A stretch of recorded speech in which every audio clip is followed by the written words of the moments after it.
얘들아 안녕. 매일 성장하는 한국사 53번째 디딤 영상입니다. 오늘은 대단원, 사단원의 중단원, 사단원 두 개 주제 같이 배울 거예요. 첫 번째, 군사정변으로 새로운 정부가 수립되다. 그리고 두 번째, 유신체제가 성립하다. 이 두 가지 배울 건데 요거는 둘 다 여러분들 박정희 정부 때 있었던 사건들이라고 생각하시면 됩니다. 시작부터 끝까지. 자, 먼저 첫 번째, 군사정변으로 새로운 정부가 수립되다 볼게요. 자, 우리 지난 시간에 4.19 혁명으로 이제 이승만이 하야하고 장면 내각이 수립되었다는 거 배웠었지. 근데 장면 내각이 시민들의 요구들에 대해서 소극적으로 대처해가지고 국민들 불만이 커진 상태라고 했잖아. 이런 상황에서 당시는 굉장히 이제 혼란스럽고 국민들도 불만이 많고 이런 상황이었던 거죠. 그걸 가만히 지켜보고 있던 당시 군인이었던 박정희가 본인을 따르는 일부 군인들과 함께 군대를 앞세워서 정권을 장악하게 됩니다. 여러분들 이걸 바로 1961년 5월 16일에 있었던 5.16 군사정변이라고 하는 사건이에요. 박정희가 권력을 장악한 사건 5.16 군사정변 기억하세요? 당시 장면 정부로부터 이제 권력을 넘겨받고 이제 박정희를 비롯한 군인들은 국가재건 최고회의라고 하는 기관을 구성을 합니다. 이거는 이제 본인들이 제대로 된 정부를 세우기 전까지 입법, 사법, 행정 이 세 가지 권한 3권을 전부 다 장악하고 있는 그런 기구라고 생각을 하시면 돼요. 이런 기구를 통해서 본인들이 막 권력을 마음대로 행사를 하는 거지. 이건 말도 안 되는 거야, 얘들아. 합법적인 방법이 아니고 우리 국민들이 밀어준 게 아니잖아. 우리 민주주의 국가인데. 즉 5.16 군사정변은 쿠데타예요, 쿠데타. 자, 아무튼 이 5.16 군사정변 일으킨 이 박정희를 비롯한 세력들은 반공을 국시로 해서 반공을 국가의 목표로 해서 민주주의를 탄압하기 시작합니다. 본인들에게 반대하는 사람들, 야, 너 빨갱이지, 공산주의자지라고 하면서 반공이라고 하는 거 앞세워가지고 자기들의 반대 세력을 탄압하는 이런 모습을 보이기 시작을 하고요. 이런 군사 세력들, 군부라고 하죠. 이 군사 세력들이 독재를 하기 이제 시작을 하게 되는 거죠. 자, 이들이 헌법도 고칩니다. 개헌을 해요. 뭘로 개헌하느냐? 원래 얘들아 3차 개헌이 내각 책임제였잖아. 이승만 같은 대통령 한 사람이 나오게 돼가지고 독재하기 시작하면 답이 없다라고 해가지고 내각 책임제로 바꿨던 건데 이 내각 책임제를 다시 대통령 중심제로 바꿉니다. 대통령 한 사람한테 이제 권력이 쏠리는 거지. 당시 박정희를 비롯한 이런 쿠데타를 일으킨 군인들은 국민들에게 뭐라고 발표를 했냐면 지금은 장면 정부가 제대로 못하고 있고 국가가 굉장히 혼란하기 때문에 그거를 우리가 수습하기 위해서 잠깐 정권을 장악하는 거다. 군인들이 정치에 개입하는 일은 절대 없을 것이다. 새롭게 대통령 선출되고 나면은 우리는 손 뗄 거야. 걱정하지 마. 이런 식으로 국민들한테는 말을 해. 근데 문제는 뭐냐면 이 개헌 이후에 박정희가 원래 군인이었잖아. 전역해버려. 아, 저 이제 군인 아니고 민간인인데요. 라고 한 다음에 대통령 선거에 출마해가지고 5대 대통령으로 당선이 됩니다. 이게 1963년의 일이야. 좀 어이없지 않아요? 군인들은 정치에서 손 뗄 겁니다 라고 한 다음에 지가 전역해버리고 바로 대통령 선거 나와버린다는 건 누가 봐도 권력 욕심이 있어서 나온 거잖아. 뭐 눈 가리고 아웅도 아니고. 아무튼 이렇게 여러분들 이제 박정희가 대통령이 되면서 박정희 정부가 시작이 되는 거죠. 자, 밑에 있는 사진은요 5.16 군사정변의 당시 그 주도 세력들, 이 사람이 바로 박정희야. 그리고 박정희가 국가재건 최고회의 구성해가지고 우리는 잠깐만 혼란을 수습하려고 하는 거예요 라고 하면서 발표하고 있는 모습들. 그리고 이제 5대 대통령 선거에서 박정희는 당시 이제 윤보선이랑 그 우리나라 4대 대통령 그 윤보선이랑 대립 구도였는데 정말 간발의 차이로 이제 박정희가 이기면서 대통령이 되는 거죠. 자, 그러면 박정희 정부 때 했던 일들 한번 볼게요. 박정희 정부 때 여러분들 한일 국교가 정상화가 됩니다. 자, 한국과 일본의 외교 관계를 다시 맺었다는 얘기야. 이전까지만 해도 이제 우리가 식민지에서 벗어나고 광복 이후에 일본과 외교 관계를 수립하지 않았거든. 근데 이제 1965년 박정희 정부 때 외교 관계가 정상적으로 바뀐 겁니다. 자, 그 이전에는요, 여러분들 이승만 정부 때도 그랬고 그리고 장면 내각 때도 그랬고 원래 일본이랑 다시 국교를 정상화해야겠다는 그런 시도들은 있었어. 근데 이제 당시 이승만 정부나 장면 정부에서는 일본 때문에 피해를 받은 뭐 강제징용을 갔다든가 징병을 갔다든가 피해를 입은 그런 많은 사람들 있잖아. 그런 사람들에게 너네는 배상금을 적어도 20억 초반 정도는 줘야 된다. 20억 달러 초반 정도는 줘야 된다. 거의 한 몇 조 돼? 한 2조, 3조 돼요? 그 정도는 줘야 된다. 라고 했는데 일본이 이게 너무 많다고 증거 어딨냐고 하면서 거부해가지고 일본과 이제 다 회담이 결렬이 됐었거든. 근데 박정희 때 이게 이루어진 거지. 어떻게 이루어졌는지 그 구체적인 내용은 뭔지 한번 볼게요. 자, 박정희가 한일국교 정상화를 추진했던 배경은 뭐냐면 박정희는 여러분들 쿠데타를 통해서 집권을 했기 때문에 굉장히 비합법적인 방법으로 해서 사람들의 비판을 많이 받고 있었어. 이런 사람들을 억누르기 위해서 입을 다물게 하기 위해서는 나는 누구보다 경제를 많이 발전을 시켜가지고 사람들이 입을 다물게 해야겠다. 박정희는 이렇게 생각을 해서 엄청나게 경제 개발에 투자를 하거든요. 근데 그걸 하기 위해서는 돈이 필요하잖아. 그러니까 일본과 얼른 손을 잡고 일본에게 배상금 받아가지고 그걸로 경제 개발해야겠다라는 생각을 가졌던 거죠. 그래서 경제 개발 자금을 마련하기 위한 목적에서 한일 국교 정상화를 추진하게 된 거고요. 그리고 당시 미국도 한국과 일본이 국교를 정상화하기를 요구하고 있었어. 왜냐면 당시에 이제 한국과 일본, 위에는 중국과 북한이 있잖아. 얘네가 같은 편을 먹고서 공산주의를 계속 퍼뜨리면 안 되니까 한국, 일본 너네 자본주의 국가가 손잡고서 그거에 맞서라. 이런 의미에서 미국도 한국과 일본이 친하게 지내기를 바라고 있는 상황이었거든. 자, 그래서 이런 배경들 때문에 1961년부터 한일 국교 정상화 회담이 추진되게 됩니다. 비밀리에 추진이 돼요. 각부의 장관들, 즉 한국과 일본의 장관들이 모여가지고 비밀리에 이걸 추진을 하는데 이게 결국에는 내용이 새어나가게 되고 학생과 시민들이 이거는 정말 굴욕 외교다, 절대 안 된다라고 반대 시위를 하기 시작을 합니다. 왜냐면 이승만과 장면 정부 때에는 거의 21억 달러 이 정도까지를 요구를 했다고 했잖아. 근데 박정희 정부 같은 경우에는 3억 달러만 받고서 너네한테 배상금 받은 걸로 칠게. 그리고 한국과 일본 사이에 옛날에 있었던 그런 것들은 우리가 다 그냥 없었던 걸로 할게. 앞으로는 그 죄를 너네한테 묻지 않을게. 이런 식으로 회담이 추진되고 있었거든. 그러니까 당연히 학생과 시민들 빡치지. 그래서 1964년에 특히나 6월 3일에 전국적으로 이제 시위가 발생합니다. 이건 완전 나라를 팔아먹는, 이건 매국적인 회담이다. 당장 중단해라 라고 하면서 6.3 시위가 전개돼요. 이건 알아두셔야 돼. 한일 국교 정상화 이 과정에서 굉장히 반대하는 시위가 6.3 시위다. 당시의 사진을 보시면 학생들 잔뜩 나와가지고 매국적 회담을 즉각 중단해라 뭐 이런 식으로 플랜카드 내세우면서 말하고 있고요. 당시 나왔던 말들이 일본의 예속으로 직행하는 매국의 나라를 팔아먹는 한일 굴욕회담을 전면 중지해라.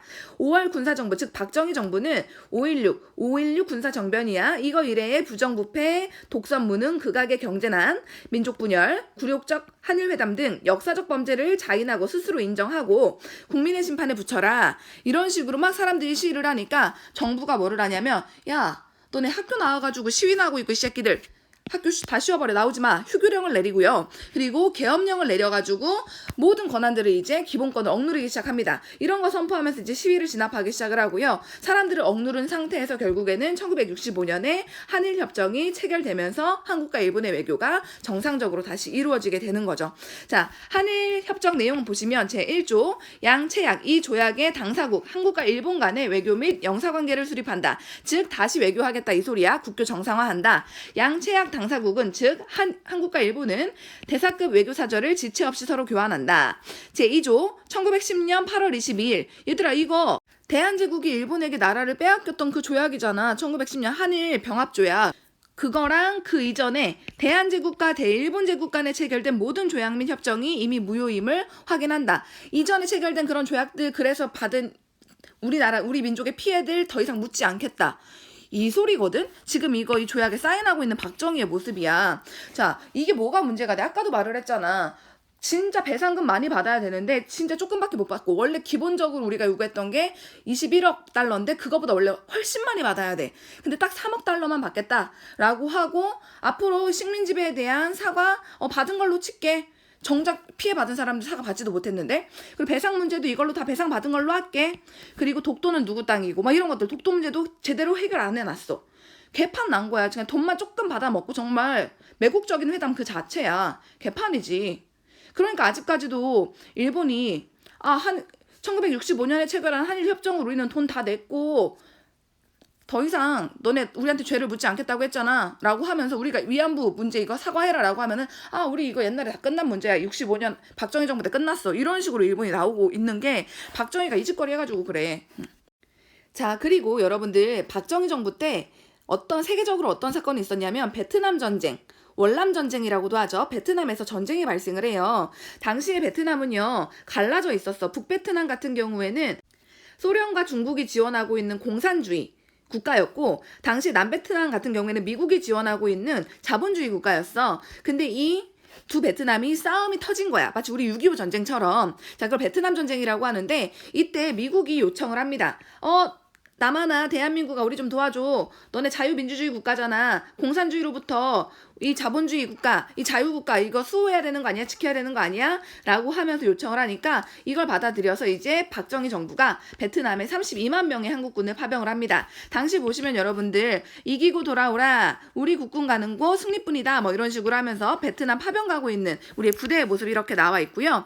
이거를 그냥 파병하지는 않았겠죠. 당연히 미국으로부터 파병하는 대신에 경제 개발을 위한 차관, 즉 돈을 빌릴 수 있다라는 거, 빌린 돈이죠. 국가 간에 빌리는 돈, 차관을 제공받는 이 조건으로 해가지고 베트남에 이제 파병을 한 거고요. 우리 국군의 전력도 굉장히 여기 나가게 되면서 증강되게 되고 한미 간의 동맹관계도 더욱더 강화되게 되고, 근데 문제는 뭐냐면 각종 문제도 발생을 해요. 왜냐하면 이때 가가지고 돌아가신 분들도 굉장히 희생자들도 많고, 당시 미국이 그 북베트남에 있는 공산군들을 없애려고 그들이 밀림 속에 숨어가지고 막 숨어 있으니까 그 밀림들을 다 파괴한다고 제초제를 뿌리거든. 농약이야.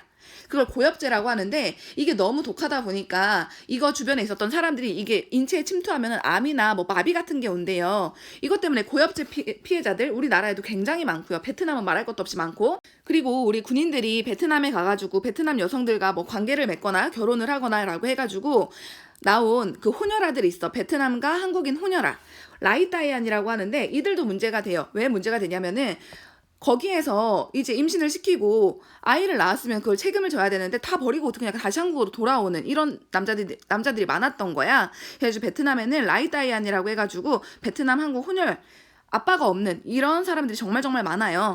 우리나라가 잘못했던 점들도 여러분들이 좀 알 필요가 있겠죠. 자, 밑에 보시면 영화 국제시장 아시죠? 국제시장에 황정민이 베트남에 파병을 가잖아. 근데 거기에서 윤호가 나오거든. 이 윤호가 누구 역할이냐면 남진이라고 트로트 가수 되게 유명한 사람이 있어. 뭐 저 푸른 초원 위에 그림 같은 집을 짓고 뭐 부른 사람이 있거든. 이분이 직접 베트남 파병을 갔었거든. 이분의 역할을 이제 윤호가 했다고 해요. 그리고 당시에 베트남으로 파병 간 군인의 이런 모습들 모자에다가 써놨지. 수나 보고 싶다, 울산 큰애기 어쩌고저쩌고 이렇게 하면서 굉장히 이게 전쟁이 슬픈 거야, 그지? 자, 그리고 1969년에 박정희가 한 게 또 뭐가 있냐면 바로 삼성개헌이라고 하는 개헌안을 통과를 시킵니다. 이 삼성개헌 한번 볼게요. 당시에 막 북한에 막 간첩들이 쳐들어오고 굉장히 우리를 도발하고 있는 상황이었거든. 남북 간의 긴장이 엄청 고조되고 있는 상황이었는데 이 박정희가 이런 위기를 극복하고 경제성장을 더 적극적으로 추진하기 위해서 나는 삼성개헌을 추진하겠다라고 하면서 삼성개헌이 추진이 됩니다. 그 과정을 보시면 박정희 정부가 이제 삼성개헌안을 야당과의 합의 없이 마음대로 국회에 통과시켜 버리는데, 삼성개헌안이 뭐냐면 여러분들 지난 시간에 배웠던 4.4.5 개헌안이랑 내용이 비슷하다고 보시면 돼요. 당시 헌법에는 대통령 3번까지 연달아서 하는 거야. 3번까지 연달아서 하는 거 금지되어 있었어. 근데 대통령 연달아서 3번까지 할 수 있다. 이걸 허용하는 개헌안, 4.4.5 개헌안이랑 같은 내용이죠, 그죠? 이거를 야당과 합의 없이 그냥 국회 통과시켜버린 거야. 권력을 잡은 정당은 여당이라고 하고 권력을 잡지 못한 당은 야당이라고 하잖아. 근데 야당의 말도 들어야 되잖아. 민주주의 국가니까. 근데 합의 없이 국회 통과시켜버리니까 사람들이 이거에 대해서 삼성개헌 결사 반대한다라고 막 반대 시위하고 막 난리가 나. 근데 결국에는 개헌안 통과시키고요. 개헌 이후에 이제 대통령 선거에서 7대 대통령 선거였거든. 박정희가 당선되게 됩니다. 그러면서 1971년에 제7대 대통령도 이제 박정희가 되는 거죠. 근데 이 대통령 선거 때 박정희의 라이벌이 김대중이었거든. 여러분들 알고 있는 그 김대중 맞아요.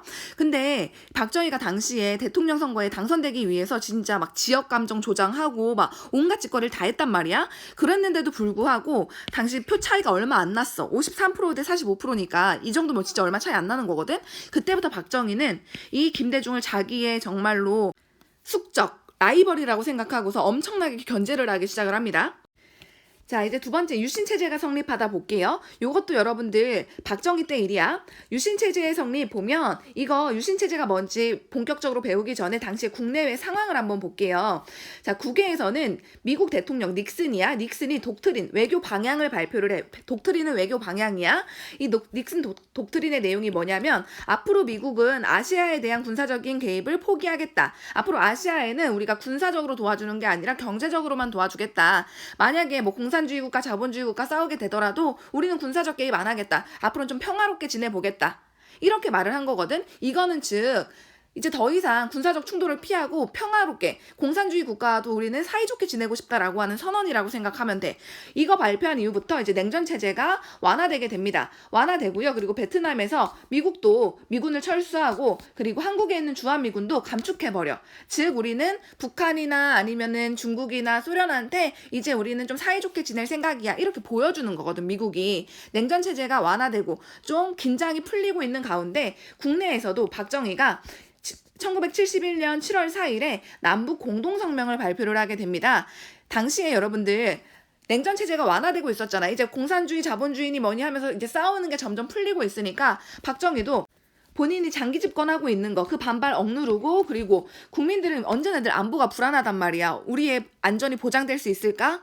북한이 또 쳐들어오는 거 아니야? 이게 굉장히 불안하거든. 그런 안보 불안을 해소하기 위해서 대북 정책을 변화시켜요. 그러면서 이제 뭐라고 하냐면 앞으로 통일은 자주적이고 평화적이고 우리 민족이 다 단결해가지고 통일하는 쪽으로 하겠다. 우리 이제 그만 싸우겠다라고 하는 게 7월 4일에 7.4 남북 공동성명이라고 해.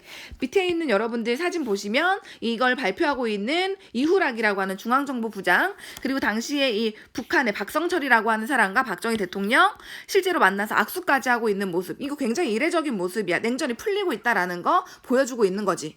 자, 이러한 상황에서 1972년 10월에 박정희 정부는 10월 유신을 단행하게 됩니다. 10월에 있었던 일이고요. 유신은 뭐냐면 여러분들 낡은 걸 고치고 새롭게 한다라는 뜻이거든.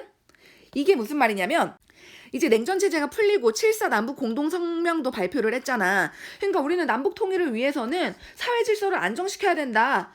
이런 명분을 가지고서 사회 질서 안정시키려면 이전에 낡은 것들 다 버리고 새롭게 좀 우리가 고쳐봐야 되지 않겠니? 라고 하면서 했던 박정희 정부의 정책을 10월 유신이라고 하는 거야. 그 10월 유신을 단행하게 되는데 즉 실시하게 시행하게 되는데 그 내용 구체적인 내용이 뭐냐면 바로 유신헌법을 공포를 합니다. 이 내용을 보면 유신헌법의 내용에는 통일주체 국민회의라고 해서 이 박정희 정부 때 만든 헌법기관이야. 이 기관을 통해서 대통령은 간선제로 간접선거로 뽑겠다.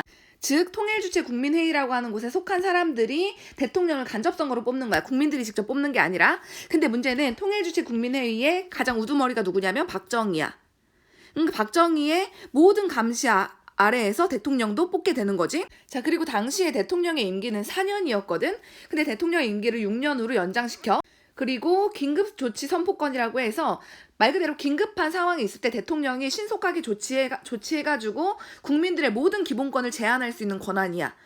그러니까 박정희가 지 마음에 안 들면은 이거 지금 긴급조치야. 너 그거 하지 마. 바로바로 이렇게 할 수 있는. 그러니까 굉장히 비민주적인 헌법이 바로 유신헌법이라고 할 수 있고요. 이런 유신헌법에 의해서 돌아가는 체제를 유신체제라고 하는 겁니다. 이제 유신체제가 성립이 된 거죠. 자, 그러면서 이제 유신헌법에 따라서 통일주체 국민회의에서 이제 간선제를 통해서 제8대 대통령의 박정희를 선출하게 됩니다. 1972년의 일이고요. 자, 밑에 있는 유신헌법 내용 보시면 대통령은 통일주체 국민회의에서 토론 없이 무기명 투표로 선거한다. 그리고 제40조 통일주체 국민회의는 국회의원 정수의 3분의 1에 해당하는 수의 국회의원을 선거한다. 무슨 말이냐면 대통령이 국회의원 중에 3분의 1을 본인이 추천할 수 있는 거야. 완전 진짜 박정희한테 모든 권한을 다 몰아준 말도 안 되는 독재 헌법이라고 생각하시면 돼요. 이거 유신헌법 공포하고 있는 헌법 공포식, 그리고 유신헌법이 확정됐다라고 하는 신문 기사, 그리고 제8대 대통령 선거에서 통일주체 국민회의가 이제 간선제로서 통일주체 국민회의 써있죠. 박정희를 뽑는 건데 그 결과가 진짜 웃겨. 다 박정희가 감시하고 있고 박정희 편 사람들이 들어가 있으니까 99.9%가 찬성해가지고 제8대 대통령으로 선출되는 거야. 이게 독재국가가 아니고 뭐야. 북한이랑 다를 게 뭐가 있니? 지금 민주주의 개판한 상황이에요. 자, 이제 마지막 유신체제 반대운동과 유신체제의 붕괴 볼게요. 유신체제 반대운동과 탄압 보시면 이렇게 유신헌법으로 돌아가는 유신체제 당연히 반대하게. 특히 당시에 유신반대 운동 준비하던 김대중 알고 계시죠? 그 나중에 대통령도 했던 이 김대중 정치인이 납치당하는 사건이 발생을 해요. 자, 김대중이 이제 병이 있어가지고 그걸 치료하려고 일본에 잠깐 갔었는데 그 일본의 호텔에서 알 수 없는 괴한들에 의해서 납치를 당합니다. 그러면서 거의 죽기 직전까지 갔다가 간신히 이제 살아남게 되는데 이렇게 김대중 납치 사건이 발생하고 김대중이 돌아와가지고 이제 자기 집에서 그 기자회견도 하고 막 이렇게 해요. 근데 누가 봐도 이거는 박정희가 이제 시켜가지고 그런 거잖아. 그러다 보니까 당시에 이런 김대중 납치 사건을 통해서 사람들이 아, 박정희는 진짜 자기 말 안 들으면은 사람들도 죽일 그런 사람이구나. 이런 걸 더 뼈저리게 깨달은 거지, 당시 사람들은. 그러면서 당시 장준하라고 하는 분이 있는데, 이분이 누구냐면은 그 한국광복군, 대한민국 임시정부의 그 한국광복군에서도 활동했던 독립운동가고요. 정치 활동하던 분이야. 이 장준하라고 하는 분이 이제 중심이 되어가지고 개헌을 즉 유신헌법을 고치자라는 거야. 유신헌법 말도 안 되니까 유신헌법을 고치기를 원하는 그 개헌을 청원하는 요청하는 100만인 서명운동 같은 거 전개를 하고, 그러니까 정부는 자기들의 반대하는 움직임이 계속 보이니까 박정희 정부가 긴급 조치를 잇따라서 발표를 해. 다음 각호의 행위를 금한다. 유언별을 날조 유포하거나 사실을 왜곡하여 전파하는 행위. 대한민국 헌법, 여기서 말한 대한민국 헌법은 유신헌법 말하는 거지. 유신헌법을 부정하거나 반대하거나 왜곡하거나 또는 비방하거나 그 개정 또는 폐지를 주장하고 선동 또는 선전하는 행위, 이런 것들이 있으면 다 잡아가두겠다. 이런 긴급 조치를 잇따라서 발표합니다. 그러면서 실제로 이거 개헌청원 반대운동했던 장준하가 갑자기 의문의 실족사를 해가지고 돌아가시거든? 근데 이게 정말 의문이야. 말도 안 되는 이런 상황에서 벌어진 거여가지고 사람들이 이것도 박정희 정부의 소행이다 뭐 이런 식으로 다 생각을 하고 있죠. 아무튼 그러면서 이제 1976년에는 3.1 민주구국선언이라고 해서 민주주의에서 이제 국가를 구하기 위한 선언이다라는 건데, 옆에 보시면 우리는 이를 보고만 있을 수 없어. 여야의 정치적인 전략이나 이해를 넘어 이 나라의 먼 앞길을 내다보며 민주구국선언을 선포하는 바이다. 이 나라는 민주주의 기반 위에 서야 한다. 경제 입국의 구상과 자세가 근본적으로 재검토되어야 한다. 민족 통일은 오늘 이 결의가 짊어진 지상의 과업이다.